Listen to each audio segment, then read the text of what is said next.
Welcome back everybody to Neutrality. Selamat datang kembali semuanya di Studi Netralitas. Saya Pascal Lotas, dan hari ini saya kembali ditemani oleh Duta Besar Chess Freeman, Manduta Besar AS untuk Arab Saudi, dan pejabat tinggi di pemerintahan AS selama bertahun-tahun. Chess, selamat datang kembali. Chess, welcome back.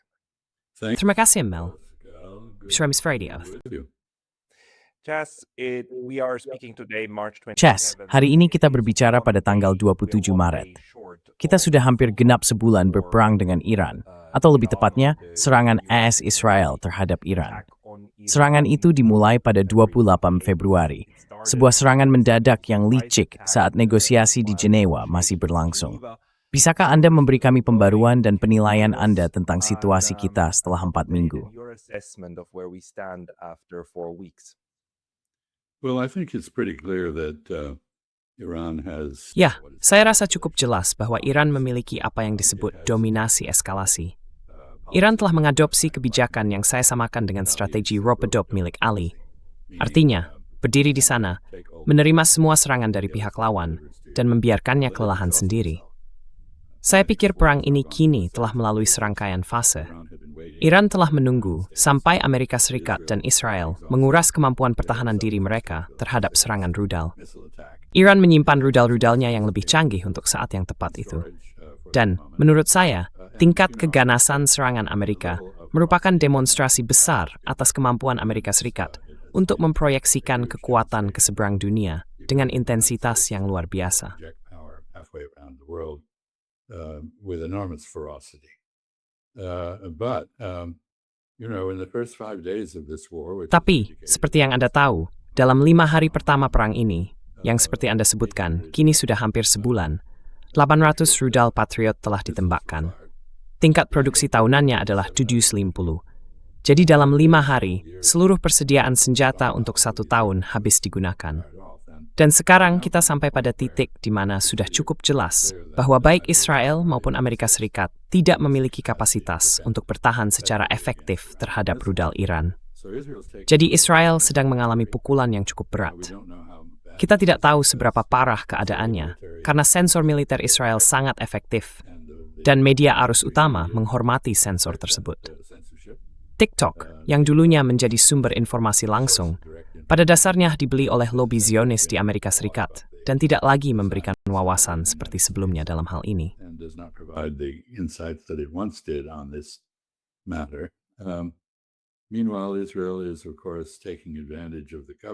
Sementara itu, Israel tentu saja memanfaatkan situasi perang untuk mengejar tujuan jangka panjangnya, yaitu mencaplok Lebanon Selatan hingga Sungai Litani.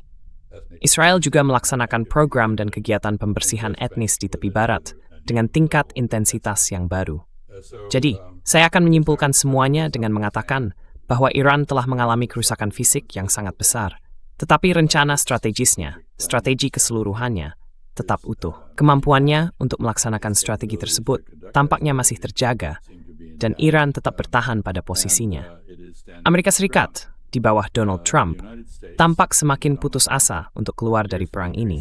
Sementara Israel ingin Amerika Serikat melanjutkannya karena tujuan Israel sangat jelas.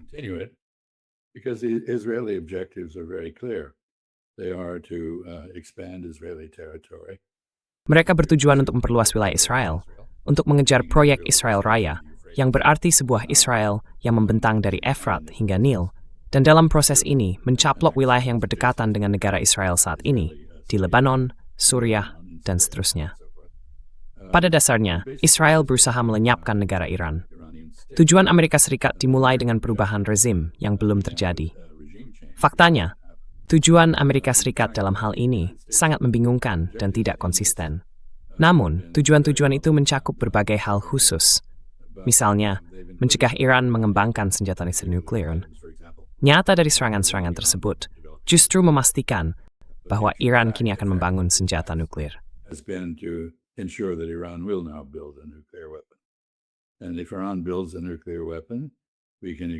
Dan jika Iran membangun senjata nuklir, kita dapat memperkirakan bahwa Arab Saudi, Turki, Mesir, dan negara-negara lain seperti Irak akan mengikuti jejak mereka. Kita juga dapat melihat dampak lanjutan sejauh Asia Pasifik, tempat Anda berada. Saya pikir hal ini akan mendorong Jepang untuk secara aktif meninjakan keterlambatan nuklirnya. Hal ini tentu akan memicu Korea Selatan, di mana publik sangat mendukung pembangunan senjata nuklir untuk menandingi persenjataan nuklir Korea Utara. Jadi saya pikir kita akan segera menyaksikan gelombang besar proliferasi. Dampak kedua, tentu saja adalah bahwa setelah menghabiskan sebagian besar dari persediaan amunisi yang ada, Amerika Serikat telah melemahkan dirinya sendiri di tingkat internasional pada skala global.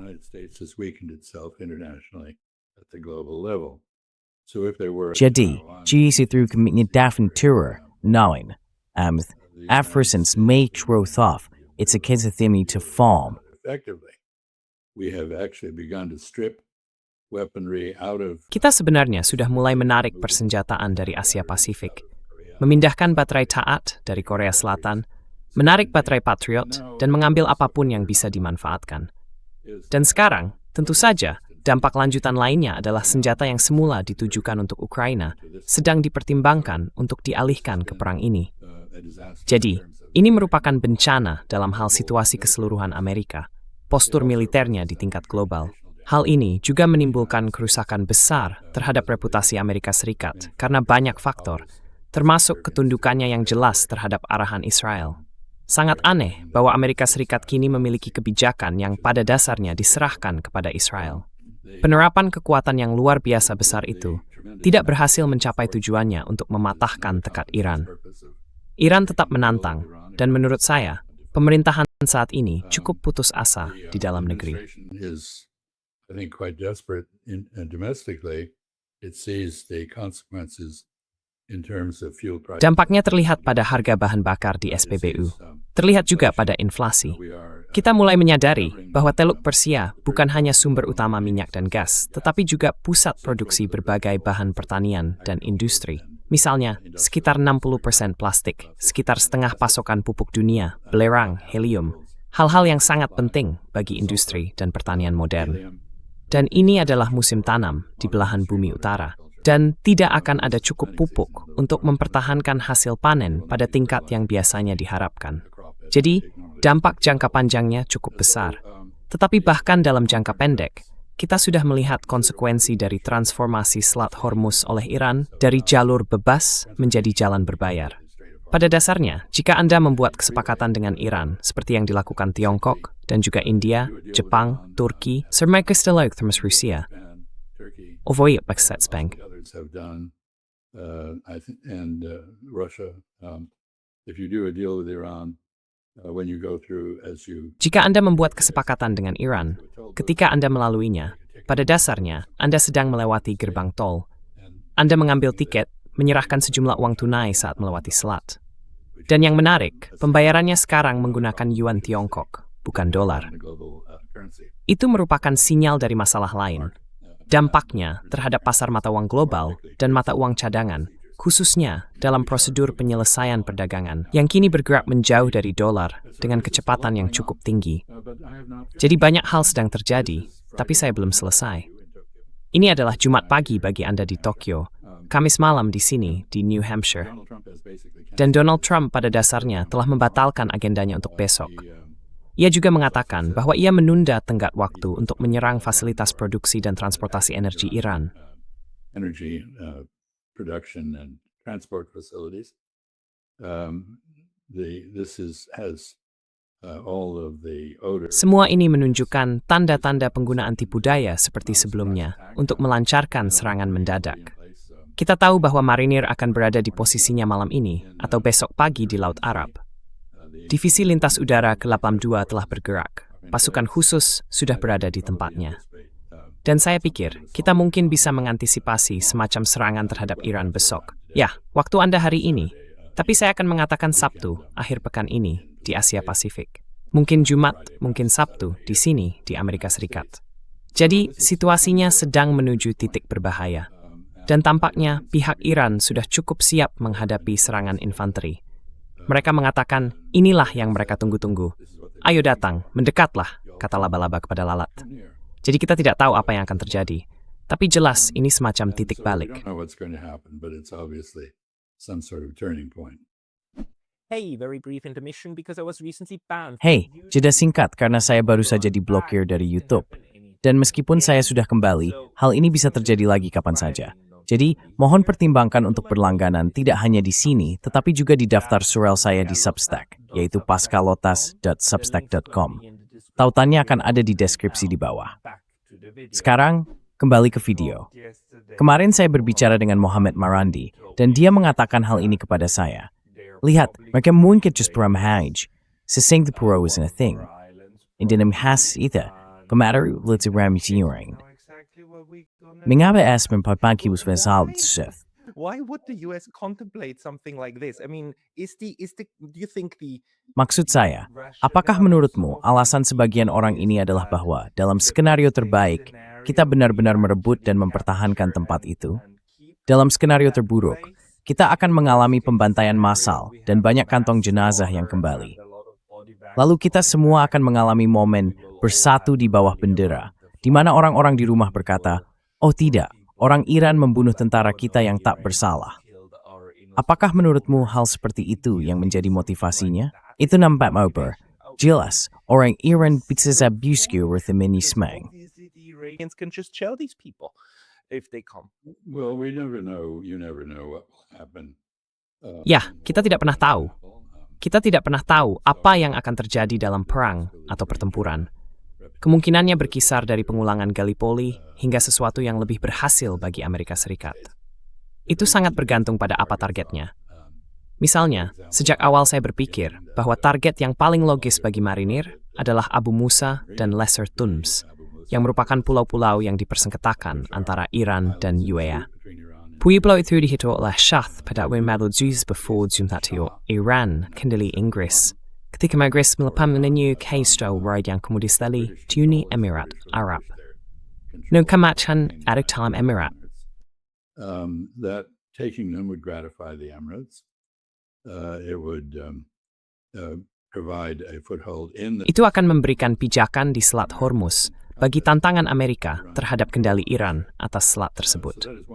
Jadi, itu salah satu kemungkinan. Ada kemungkinan lain. Banyak pembicaraan, terutama dari Israel, tentang mengambil Pulau Khark yang terletak jauh di Teluk. Sebenarnya jauh lebih dekat ke Kuwait daripada ke Uni Emirat Arab merupakan stasiun ekspor utama minyak Iran. Saya pikir Israel telah meninggalkan gagasan tentang perubahan rezim. Namun, mereka dengan giat membunuh semua orang yang mungkin bisa mewakili Iran dalam sebuah negosiasi. Mereka tidak menginginkan akhir yang dinegosiasikan untuk hal ini. Mereka ingin menghancurkan negara Iran. It wants to collapse the Iranian state, and it imagines that if the United States were to... Dan mereka membayangkan bahwa jika Amerika Serikat merebut dan menguasai Pulau Kharg, hal itu akan melumpuhkan negara Iran dengan menghilangkan sumber pendapatan utamanya.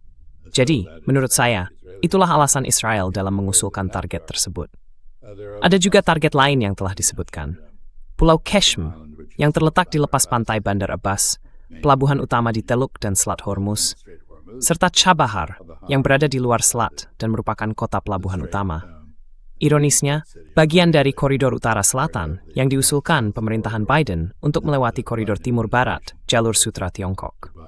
Koridor ini akan menjadi jalur transportasi dari Bombay melalui Chabahar, melintasi darat hingga ke St. Petersburg. Through Chabahar, overland to St. Petersburg. Anyway, so there are plenty of... Bagaimanapun, ada banyak target potensial dan tidak satu pun yang mudah dihadapi. Kemungkinan besar, Iran sudah siap menghadapi semua ini, dan kita akan lihat apa yang terjadi. Saya pikir Donald Trump sedang berbicara tentang negosiasi fiktif dengan pihak Iran. Iran sudah sangat jelas menyatakan bahwa mereka tidak akan bernegosiasi. Mereka tidak tertarik pada gencatan senjata. Mereka tertarik untuk mencapai tujuan mereka. Tujuan tersebut adalah melumpuhkan Israel, atau setidaknya memulihkan efek jera bagi Israel dengan menimbulkan cukup banyak penderitaan, agar Israel tidak mempertimbangkan untuk menyerang Iran di masa depan, serta menyingkirkan kehadiran militer Amerika dari Teluk Persia. And the removal of the American military presence from the Persian Gulf. Another objective, of course, had been... Tujuan lain, tentu saja, adalah pencabutan sanksi Amerika terhadap ladang minyak Iran. Ironisnya, hal itu telah tercapai. Karena kekhawatiran Amerika terhadap harga minyak, Menteri Keuangan Tuan Besan telah mencabut sanksi terhadap minyak Iran dan juga terhadap minyak Rusia. Omong-omong, saya belum menyebutkan dampak lanjutan lainnya yang seharusnya saya sebutkan, yaitu di Ukraina. Saya pikir Rusia telah menghentikan serangan mereka. Mereka menunggu senjata yang seharusnya dikirim ke Ukraina dialihkan, sehingga Ukraina menjadi lebih lemah. Tidak ada gunanya melancarkan serangan ketika musuh akan sebagian dilucuti. Jadi saya pikir ada implikasi seperti itu juga dalam apa yang sedang terjadi, yang tentu saja merupakan kabar buruk bagi Tuan Zelensky. Dan tampaknya dia menyadari hal itu.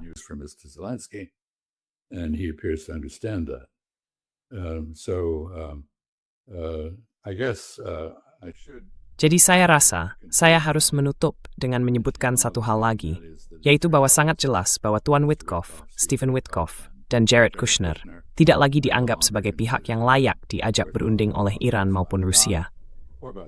Pada dasarnya, pihak Rusia akan membuka pintu dan mendengarkan mereka, tetapi mereka tidak berharap bahwa keduanya akan mampu menyampaikan apapun selain tipu daya.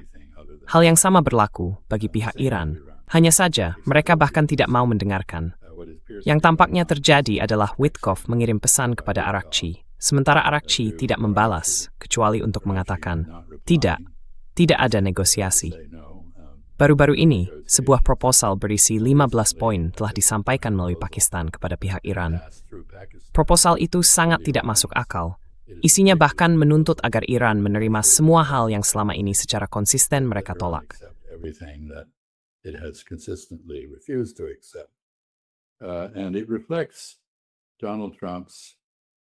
Dan hal itu mencerminkan pandangan Donald Trump yang sangat keliru, yang disampaikan oleh juru bicaranya Caroline Leavitt, bahwa Iran telah dikalahkan.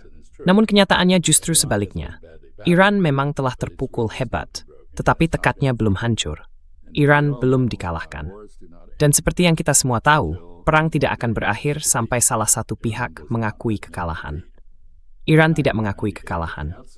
Faktanya, seperti yang saya sampaikan di awal, pihak yang sedang mengalami kekalahan adalah Israel dan Amerika Serikat. Karena tujuan yang kita tetapkan sendiri justru menghasilkan dampak yang berlawanan, dan karena kita kehabisan persenjataan. Kita bisa menyerang Iran, kita bisa menimbulkan kerusakan besar pada Iran, tetapi kita tidak lagi dapat membela Israel secara efektif. Dan itulah tujuan Iran yang telah tercapai.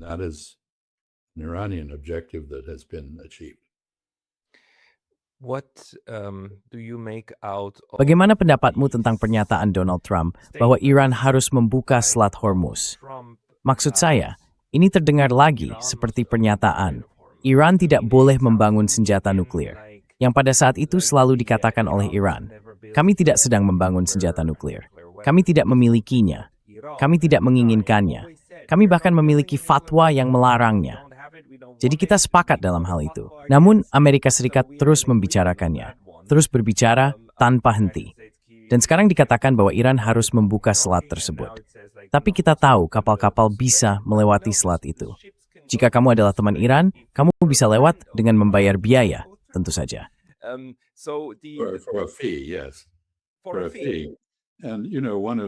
Dengan biaya tertentu. Dan, Anda tahu, salah satu isu yang diangkat oleh pihak Iran adalah pengendalian jangka panjang atas Selat Hormuz dan pengoperasiannya seperti terusan Suez, dengan biaya untuk setiap transit. Pada beberapa kesempatan, mereka menyatakan bahwa kerangka hukum untuk pengaturan tol semacam itu bisa bersifat multinasional. Artinya, para penguasa teluk kemungkinan dapat berbagi pendapatan sekaligus membayar tol tersebut. Jadi, belum jelas bagaimana hal itu akan dijalankan. Namun, Donald Trump tampaknya beranggapan bahwa selat tersebut ditutup. Ada banyak pembicaraan tentang kemungkinan pemasangan ranjau di selat itu. Saya tidak berpikir hal itu telah terjadi. Mengapa Iran menanam ranjau di jalur pelayaran yang menjadi sumber pendapatannya sendiri dan yang juga dilalui oleh kapal-kapalnya?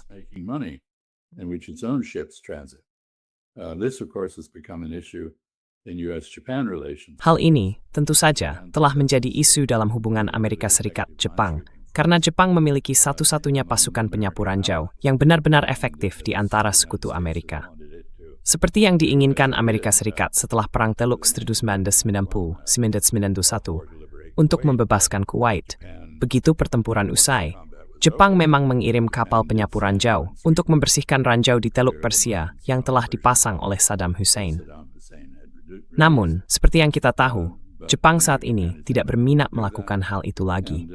Dan tentu saja, Donald Trump sedang mengecam NATO sebagai sesuatu yang sama sekali tidak berguna, yang sepenuhnya sejalan dengan pandangannya yang keliru tentang NATO, bukan sebagai aliansi pertahanan untuk melindungi Eropa dengan dukungan Amerika, melainkan sebagai kelompok pasukan tambahan yang dapat dipanggil oleh Amerika Serikat kapanpun dibutuhkan untuk operasi ekspedisi di tempat lain. Whenever we need them for expeditionary use elsewhere, Afghanistan, now the Persian Gulf. Afghanistan, sekarang Teluk Persia. Tidak ada negara Eropa yang menerima undangan ini.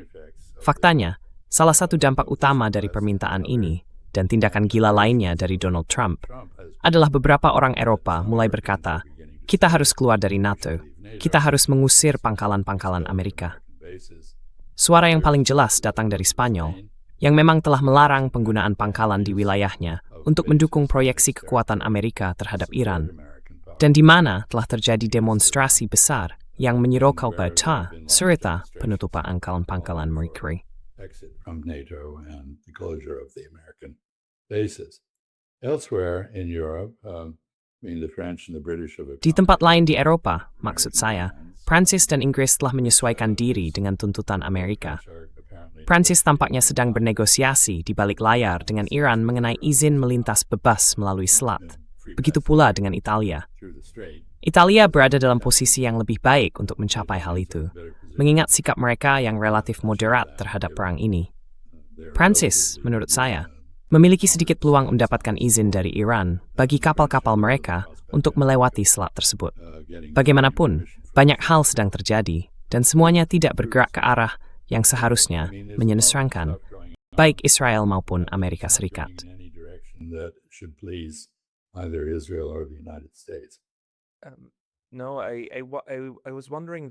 Tidak, saya tadi bertanya-tanya tentang negara-negara Teluk. Profesor Morandi, yang tentu saja mengambil sudut pandang yang sangat pro-Iran dalam penafsirannya, mengatakan, lihat negara-negara Teluk, mereka adalah monarki, kediktatoran kecil, dan mereka 100% bergantung pada Amerika Serikat. Mereka tidak memiliki kehendak sendiri, mereka tidak memiliki agensi.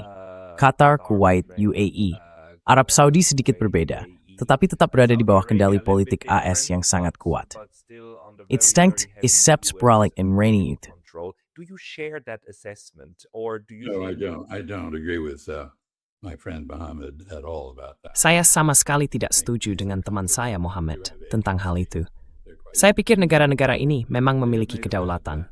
Mereka cukup independen. Mereka telah membuat taruhan yang salah. Mereka bertaruh bahwa kehadiran pasukan Amerika di wilayah mereka akan memperkuat pertahanan mereka. Sebaliknya, hal itu justru mengundang serangan.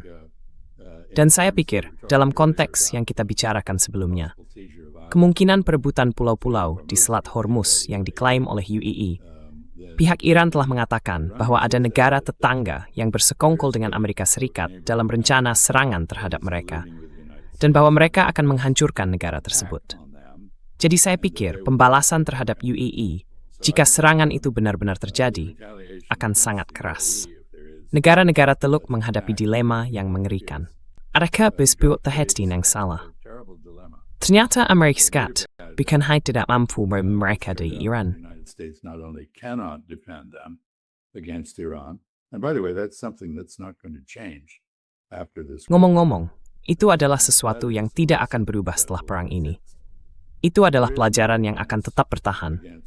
Tidak ada pertahanan terhadap Iran, kecuali pertahanan diplomatik. Diplomasi dapat mengurangi ancaman. Itulah salah satu tujuan utamanya. Pendekatan damai dapat menghilangkan ancaman. Seperti yang dikatakan Abraham Lincoln, ketika aku berteman dengan musuh, aku kehilangan musuh dan mendapatkan seorang teman. Inilah pendekatan yang tepat. Namun, hal ini sangat sulit bagi negara-negara Arab Teluk. Mereka sedang diserang saat ini. Satu-satunya pertahanan yang layak bagi mereka berasal dari Amerika Serikat. Jadi, Anda mendengar beberapa dari mereka berbicara dengan sangat keras tentang perlunya menimbulkan kerusakan besar dan membuat Iran tidak berdaya. Itu adalah fiksi, itu adalah fantasi, itu tidak akan terjadi. dan mereka harus menerima kenyataan itu. Pada akhirnya, mereka memang memiliki kendali. Mereka bisa memiliki alternatif, namun alternatif itu bersifat diplomatik, bukan militer. Those alternatives are, however, diplomatic, not military.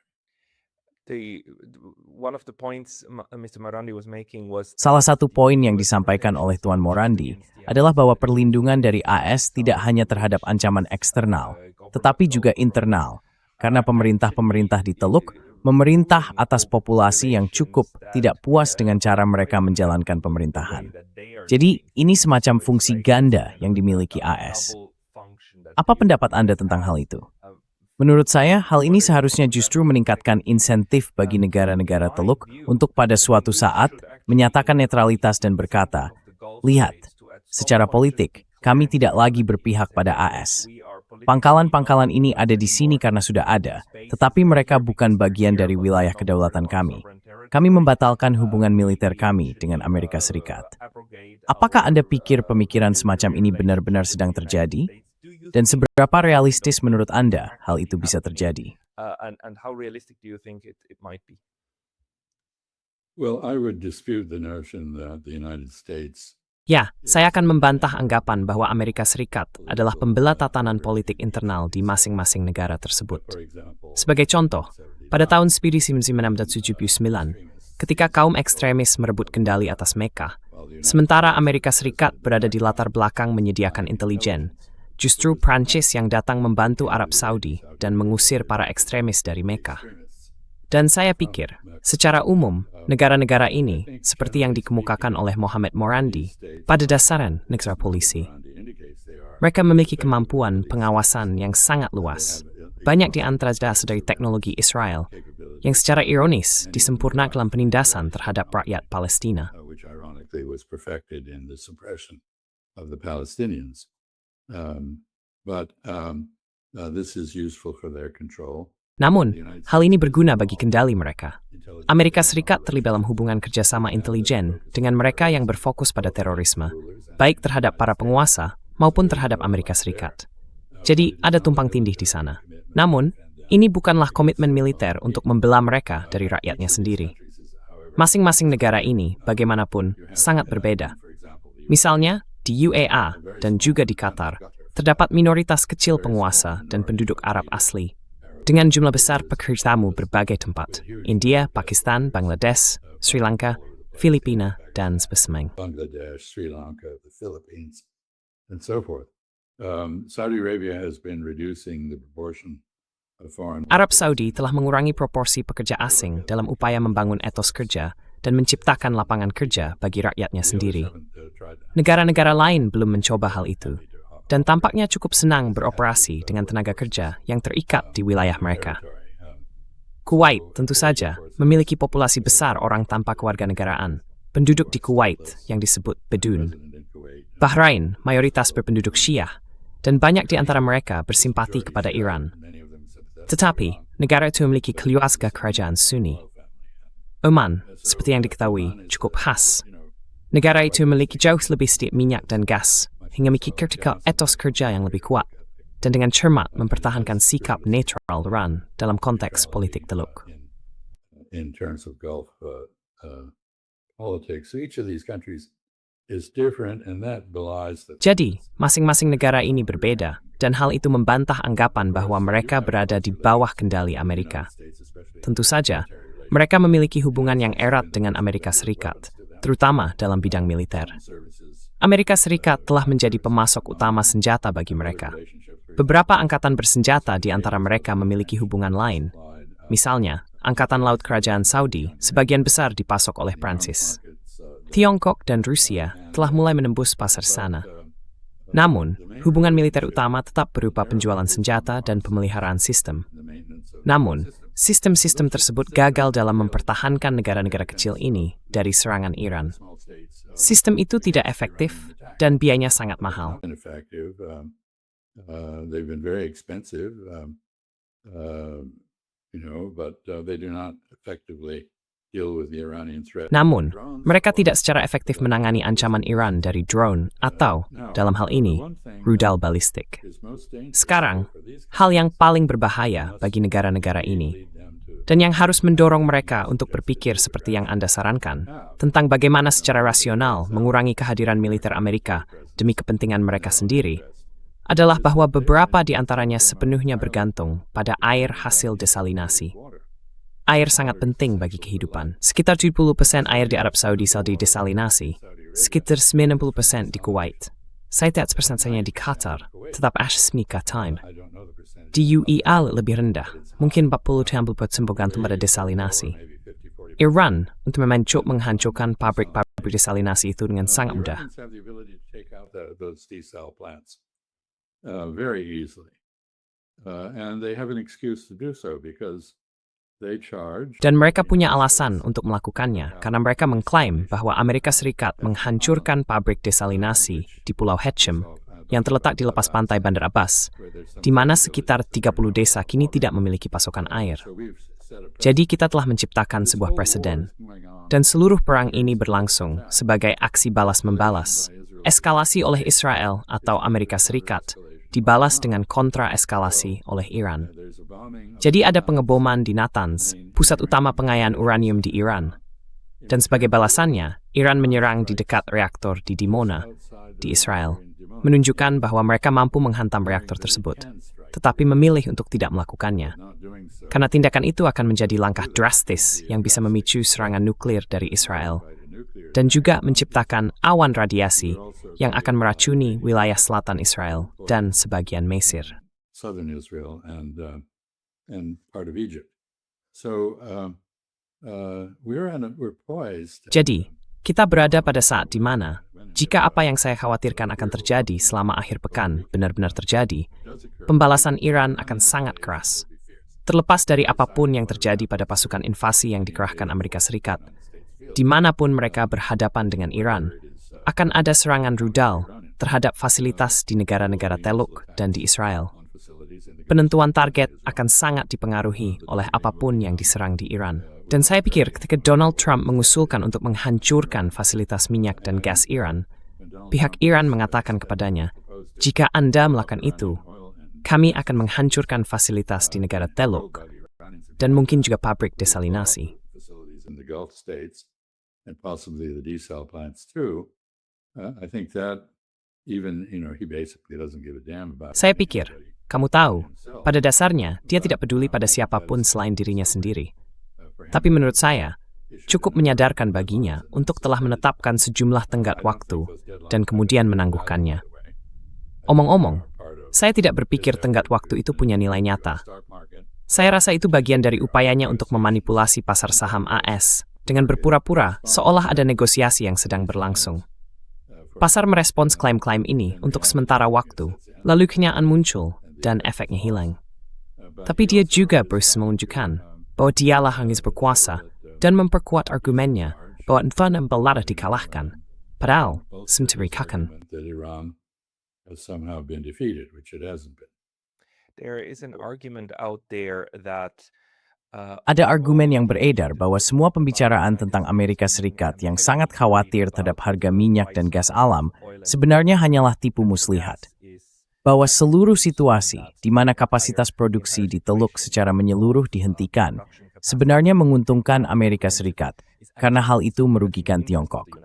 Situasi ini menghambat perkembangan ekonomi Tiongkok, menaikkan harga, dan meningkatkan ketergantungan Eropa pada LNG dan minyak dari AS. Jadi secara keseluruhan, narasi, oh tidak, ini sangat buruk. Harga naik sebenarnya hanyalah cara untuk mendorong Iran agar terus melakukan apa yang mereka lakukan dan menutup pasokan hidrokarbon yang sangat strategis ini. Apa pendapatmu tentang argumen itu? I think that's a rationalization of the effect. Saya pikir itu adalah rasionalisasi terhadap dampak dari apa yang sedang terjadi. Mencari pembenaran yang sebenarnya sangat lemah dan tidak terlalu kredibel. Ya, ada orang di Amerika Serikat yang terobsesi dengan persaingan dengan Tiongkok dan berusaha menahan kemajuan Tiongkok dan sebagainya. Ngomong-ngomong, Tiongkok justru diuntungkan dari situasi ini. Begitu juga Rusia, Harga minyak naik. Kapasitas Rusia untuk mengekspor minyak memang terganggu oleh serangan Ukraina. Tetapi pendapatan Rusia justru meningkat, bukan menurun. Dan Tiongkok, yang merupakan pemimpin global dalam energi terbarukan, berada dalam posisi yang jauh lebih baik.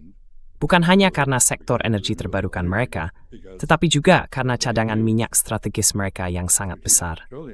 Mereka jauh lebih siap dibandingkan siapapun untuk bertahan menghadapi guncangan pasokan. to survive the supply shock. By the way, Europe is in about 2 weeks is going to run out. Ngomong-ngomong, dalam sekitar 2 minggu, Eropa akan kehabisan banyak bahan bakar. Jadi Eropa jelas merupakan salah satu tempat di mana kerusakan sampingan terbesar dari perang bodoh ini terjadi. Saya sudah menyebut Ukraina sebelumnya sebagai korban lain dari hal ini. Dan tidak, saya tidak percaya itu. Saya pikir ya, Amerika Serikat tampaknya telah menonaktifkan pipa gas Nord Stream 2. Saya cukup terhibur membaca sesuatu di majalah The Economist, yang biasanya merupakan jurnal serius, yang menyatakan bahwa Rusia menangguhkan penjualan gas ke Eropa. Saya rasa itu tidak sepenuhnya benar. Saya pikir Eropa dan Amerika Serikat bersekongkol untuk meniadakan pasokan gas bagi diri mereka sendiri. Meniadakan pasokan gas bagi Eropa, dengan dampak yang menghancurkan bagi perekonomian Eropa, terutama Jerman. Disastrous effects for the European economies, especially that of Germany. When you combine that with the suspension of nuclear. Ketika Anda menggabungkannya dengan penghentian tenaga nuklir di Jerman, dampaknya cukup menghancurkan. Bagaimanapun, ada banyak revisi sejarah yang terjadi. Kami sudah terbiasa dengan hal ini. Perang di Ukraina disebut tanpa provokasi. Tidak ada yang terjadi yang bisa membenarkan invasi Rusia. Itu adalah keputusan untuk menginvasi yang memang mereka lakukan. Tidak secara legal, tapi dengan beberapa pembenaran politik, menurut saya. Bagaimanapun, banyak revisi sejarah sedang berlangsung sekarang. Kita memiliki resolusi PBB yang didukung oleh negara-negara Eropa yang menyalahkan Iran atas serangan terhadap negara-negara di Teluk Persia. Seolah lupa bahwa bukan Iran yang memulai perang ini. Ya, dan pembalasan dibenarkan menurut hukum dan praktik internasional. Tapi Anda tahu, kita sudah terbiasa membalikkan kebenaran. Hitam menjadi putih, atas menjadi bawah. Begitulah keadaan kita sekarang. Light up comes down. Here we are. No, the hypocrisy is again. Tidak, kemunafikannya sekali lagi sangat ekstrem. Tapi hal yang menarik adalah, tentu saja bahwa semuanya menjadi begitu transparan, sehingga bahkan di Eropa dan Amerika Serikat sangat-sangat sulit untuk terus memutarbalikkan narasinya. Maksud saya, ini sudah menjadi begitu sulit, sampai-sampai kita hampir bisa melihat keputusasaan di sebagian media arus utama. Orang Jerman berusaha mendorong pihak Iran untuk mengatakan sesuatu. Tapi bolehkah saya bertanya kepada Anda tentang bagaimana kita melihat perang ini berkembang? Karena seorang analis yang sangat baik, Arnaud Bertrand, mengamati bahwa perang-perang yang dibandingkan dengan perang ini sebenarnya tidak cocok. Compared to previously are actually bad fits, you know. The Iran war is nothing like the proxy war. Perang Iran sama sekali tidak seperti perang proksi di Ukraina. Afghanistan dan Vietnam adalah perang gerilya. Bahkan di Irak, setelah 5 minggu sudah ada superioritas penuh, dan Saddam pada dasarnya tumbang, bukan? Jadi ini adalah jenis pertempuran yang berbeda sekarang dalam hal bagaimana pertempuran terjadi. Dan Iran tidak hanya bertahan, tetapi peperangannya jauh lebih simetris dibandingkan dengan yang kita lihat dalam kasus lain. Apa pendapatmu tentang itu? In other cases, do you have thoughts on that? Yeah, I think that's essentially correct. Ya, saya rasa itu pada dasarnya benar. Seperti yang kamu tahu, saya lebih suka menggunakan kata multinodal untuk menggambarkan organisasi dunia yang sedang muncul. Dan sangat jelas bahwa kekuatan menengah seperti Iran kini memiliki kemampuan untuk menandingi kekuatan super Amerika.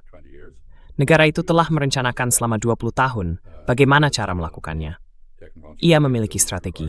Ia telah mengembangkan kemampuan teknologi yang diperlukan untuk melaksanakan strategi tersebut, termasuk penyimpanan bawah tanah untuk pabrik-pabriknya dan persediaan senjatanya.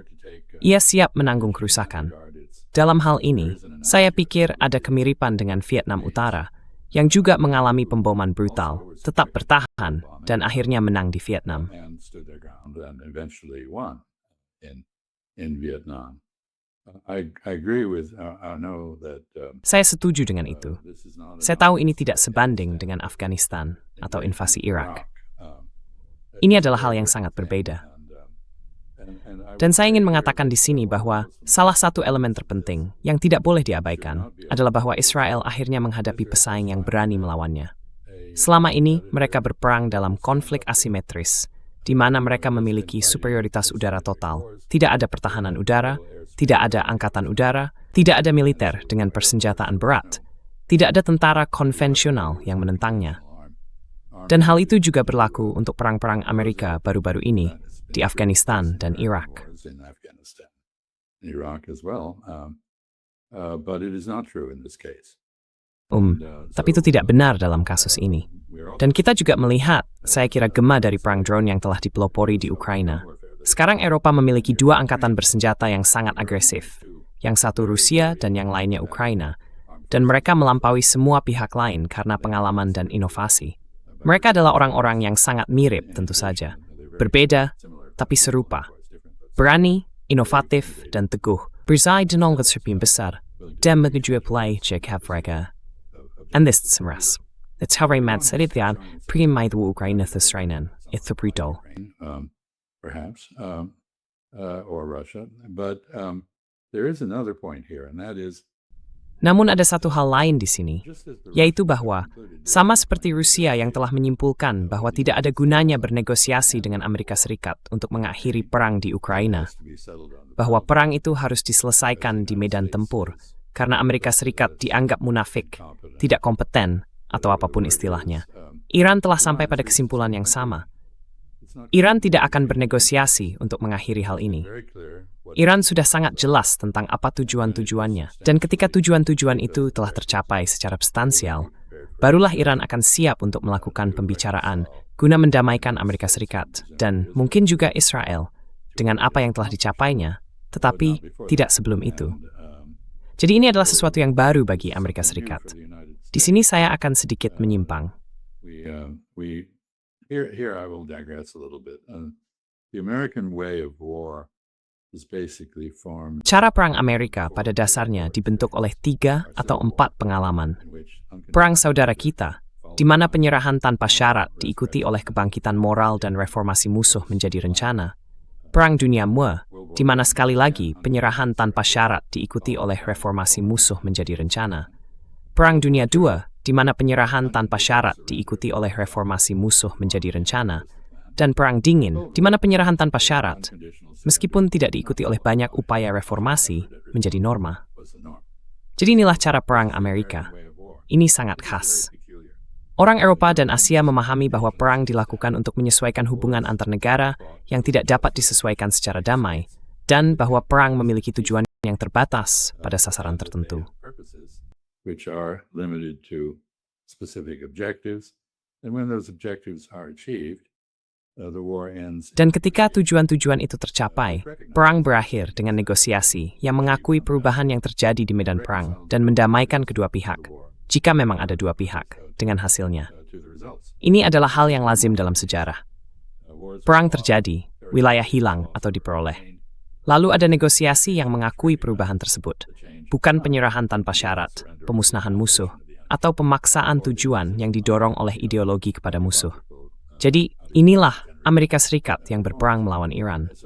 Israel memiliki pandangan yang sangat mirip. Pemusnahan adalah tujuan Israel, bukan negosiasi. Satu-satunya negosiasi yang pernah menghasilkan sedikit kedamaian bagi Israel adalah yang dipaksakan oleh Amerika Serikat. By the United States, Camp David, Jimmy Carter basically. Camp David, Jimmy Carter, pada dasarnya memaksa pihak Israel untuk menerima kompromi dengan Mesir, yang sangat mereka tolak dan benci.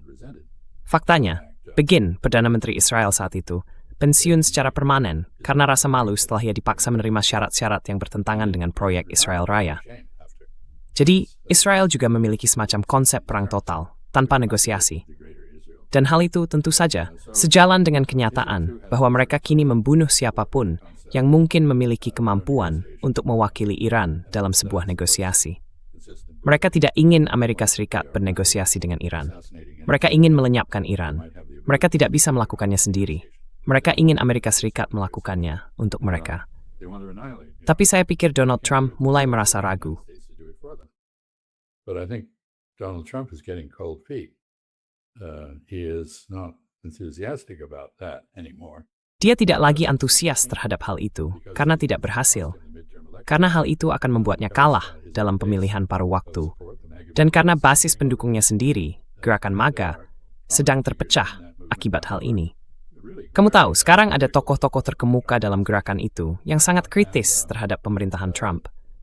Dan dia pada dasarnya telah menghancurkan struktur aliansi Amerika, seperti yang terlihat dari penolakan para sekutu untuk membantu Amerika di Teluk atau di Selat Hormuz. Jadi, ini memang sangat berbeda dari perang singkat dan kemenangan gemilang, perdamaian yang dipaksakan, serta penyerahan tanpa syarat yang dulu dituntut dari musuh. Ini hanya bisa berakhir dengan negosiasi, dan Iranlah yang akan menentukan kapan negosiasi itu terjadi, bukan Amerika Serikat atau Israel. It's not the United States or Israel. It's a completely new constellation. Maybe a very last. Ini benar-benar merupakan konstelasi yang sepenuhnya baru. Mungkin satu poin terakhir tentang proses politik internal AS, yang saya ingin tahu bagaimana pandangan Anda, karena ada satu orang yang menurut saya luar biasa diam. Dan sebenarnya, dia satu-satunya yang secara konstitusional aman dari amarah Presiden AS, wakil presidennya J.D. Vance. Maksud saya, jelas dia tidak menyukai hal ini. Ia tampak jelas tidak terlalu antusias terhadapnya. Ini semacam merusak peluangnya untuk menjadi penerus Donald Trump, bukan? Seperti halnya Joe Biden, membuat Kamala Harris menjadi benar-benar mustahil. Tapi baginya, bahkan lebih sulit lagi di kalangan Partai Republik. Bagaimana penilaian Anda terhadap dirinya saat ini dan terhadap jabatan wakil presiden secara umum? Well, I think you're absolutely correct. He's very Ya, saya rasa Anda benar sekali. not on Dia sangat tidak senang dengan semua ini, tidak mendukungnya, malu harus membelanya. Jadi dia berusaha menghindari situasi di mana dia memang harus membelanya. Saya mencatat bahwa sehubungan dengan Pakistan yang menyampaikan pesan dan menawarkan tempat untuk pertemuan antara Amerika Serikat dan Iran, J.D. Vance diajukan sebagai perwakilan. part because neither we Itu sebagian karena baik Witkoff maupun Kushner tidak disukai oleh pihak Iran, dan alasannya sepenuhnya bisa dimengerti. so Jadi saya tidak yakin bahwa peluang J.D. Vance untuk menggantikan Trump telah rusak sejauh yang Anda maksudkan. as much as you imply. Saya telah melihat jajak pendapat di mana pesaing utamanya Marco Rubio untuk suksesi Trump tertinggal jauh darinya. Is way behind. Mungkin saja J.D. Vance, yang tampaknya berasal dari aliran penahan dalam hal kebijakan luar negeri, bisa saja duduk diam dan menunggu. Dan ketika semuanya runtuh, dia yang akan memungut sisa-sisanya. David menik late hari tua en berjalan. Tapi jelas itu risetnya. I'm not sure how that works, but he is clearly uncomfortable. Yes. Constitutionally speaking, Secara konstitusional, Donald Trump tidak bisa memecatnya, karena dia juga dipilih secara langsung. Dan yang kedua, jika sesuatu terjadi pada Donald Trump yang membuatnya tidak mampu menjalankan tugas, maka J.D. Vance, yang dapat mengumpulkan kabinet untuk Presiden AS, to replace the U.S. president or right to Well, I think under the 25th Amendment, they Ya, saya pikir berdasarkan amandemen ke-25, benar, kabinet harus menyatakan bahwa presiden tidak layak menjabat. incompetent Kabinet ini sendiri tidak layak. politically. Ini adalah kabinet yang paling tidak kompeten dan paling kaku secara politik. Hampir seperti sebuah kultus yang pernah kita miliki. J.D. Vance can't be fired. Saya tidak setuju bahwa J.D. Vance tidak bisa dipecat. Kita punya presiden ketika Richard Nixon memecat Spiro Agnew sebagai wakil presiden. Dan dia melakukannya dengan memulai proses pemakzulan. Jadi, kultus Trump, jika cukup terasing dari J.D. Vance, secara teoritis bisa menyingkirkannya dari jabatan wakil presiden. Could potentially Saya tidak melihat hal itu akan terjadi. Itu murni bersifat teoretis, sama seperti saya tidak melihat pencopotan. purely theoretical. Yeah. Just as I don't see the removal, I think many people have come to the conclusion. Saya pikir, banyak orang telah sampai pada kesimpulan bahwa Donald Trump secara klinis tidak waras.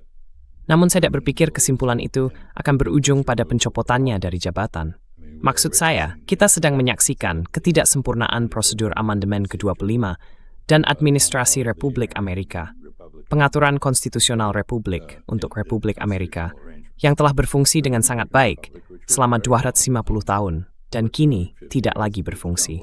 Jika kita memiliki sistem parlementer, Trump sudah akan lengser. Dan omong-omong, Israel memang memiliki sistem parlementer. Dan saya bisa sangat membayangkan bahwa meskipun mungkin tidak akan ada pergantian rezim di Iran, hal itu bisa saja terjadi di Israel. Maybe no regime change in Iran, but there could be in Israel. It would be one of these ironies of history, which Itu akan menjadi salah satu ironi dalam sejarah. Sejarah memang penuh dengan hal semacam itu. Namun, Duta Besar Freeman, Anda sekali lagi telah memberi kami wawasan yang luar biasa dengan banyak poin yang sangat baik. Jadi terima kasih by hal itu. Jika orang ingin mengikuti Anda, maka sebaiknya mengunjungi situs web Anda, chasfreeman.com. which is chasfreeman.com. No, chasfreeman.net, but all that Tidak, is on- chessfreeman.net. that is an Tapi semua yang ada di sana, itu adalah situs amatir yang saya buat sendiri. I'm ignorant. Dan karena saya orang tua yang gaptek, hasilnya cukup canggung. Isinya hanya pidato-pidato yang pernah saya sampaikan. Tidak ada hal lain di sana. Jadi hal terbaik yang bisa dilakukan adalah mencarinya di YouTube.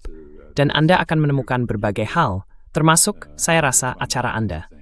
Jadi terima kasih Pascal, sudah mengundang saya dan Strayab and Thamis to Drage. For inviting me, and I hope you have a pleasant day. Everybody find Esin, Cherry Chess Freeman, sig online, ini ereoth idi nema. Tibu Chess Freeman, chap 3 waktu entah ini. Thank you for your time today.